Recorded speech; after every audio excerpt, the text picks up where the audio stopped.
এই বিধবা মহিলাকে বিয়ে করলেই পাচ্ছেন 2.5 লক্ষ টাকা দামের গাড়ি এবং 30 লক্ষ টাকা খরচ করা একটা বাড়ি, এমনকি ব্যবসা করার জন্য নগদ 20 লক্ষ টাকা।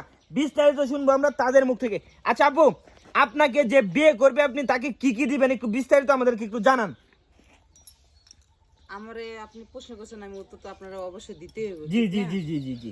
এখন আমি তো বিধবা নারী, এটা তো আপনারা জানেনই। জি জি জি জি জি। এখন আমার তো গ্রামের লোকেরা কেউ বিয়ে শাদী করবো না। জি জি জি। বিধবা নারী তো কেউ বিয়ে করতে চায় না। আজকে বিয়ে করছে, আমার ভাই মারা গেছে, কালকে আবার আরেকজন বিয়ে করলে আমিও মারা যাবো, এই কারণে কেউ বিয়ে করবো না। আর আমার অনলাইনে আসা একটাই উদ্দেশ্য, যদি আমার কেউ বিয়ে করে সে আমার এই যে বাড়ি ভাবে দেখেন, বাড়িটা দেখেন, জি জি। আর এই যে একটা গাড়ি দেখেন আমার সাথে আছে, চাবি কিন্তু আমার সাথেই। এই এই এই গাড়িটাকে আপনার আগের হাজবেন্ডে চালাইতো? হ্যাঁ, এটা আমার আগে। আচ্ছা আগে আমার এই প্রশ্নের উত্তর দেন, যে আপনাকে বিয়ে করবে আপনি তাকে কি কি দিচ্ছেন এটা এটা আগে জানান। এই যে একটা বাড়ি পাবে, 5 তলা বাড়ি। জি জি জি। এই যে একটা গাড়ি, হ্যাঁ। 20 লক্ষ টাকা পাবে। ব্যবসা করার জন্য 20 লক্ষ টাকা দিবেন আপনি? ঠিক আছে, ভালো লাগলো। আচ্ছা, কিরকম পাত্র হলে আপনি বিয়ে করবেন একটু জানান আমাকে। কি রকম পাত্রে কি, যেমন আপনার দেখা যাইতেছে যে মধ্যম পরিবারে, যে এরকম আর্থিক অবস্থা ভালো না, যে আমার তো আছে, সবই আছে, আমার তো দেখতেছে না, আমার হ্যান্ড ক্যাশ টাকা আছে, বাড়ি আছে, গাড়ি আছে, তো ওর তো আর কিছু লাগবে না।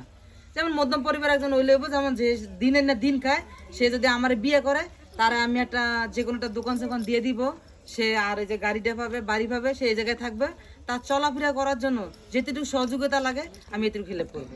কিন্তু বিয়ে করার পর আপনার হাজবেন্ড কি তার বাড়িতে থাকবে নাকি আপনার বাড়িতে ঘরজামাই হিসাবে থাকবে? এটাকে ক্লিয়ার করেন। আমার তো স্বামী না, আমি কিভাবে তার বাড়িতে থাকবো? আমার বাড়িতে থাকতে হইব। মানে আপনার এই বাড়িতে তাকে ঘরজামাই হিসাবে থাকতে হবে, তাই তো?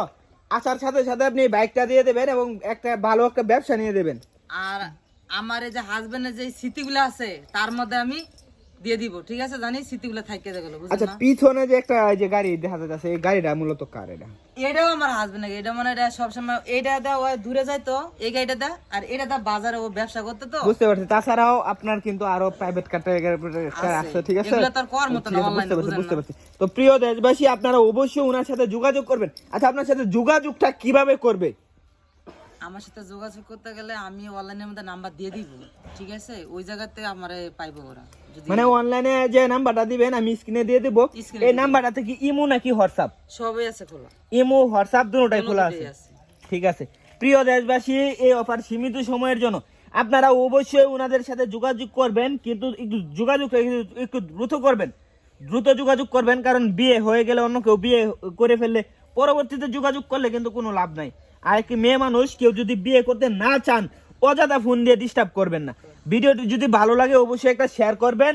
আপনি যদি নিজে না পারেন আপনার বন্ধুকে দেখাবেন, যদি পছন্দ হয় আপনার বন্ধু হলেও বিয়ে করবে। এই জন্যই ভিডিওটাকে শেয়ার করে রাখবেন।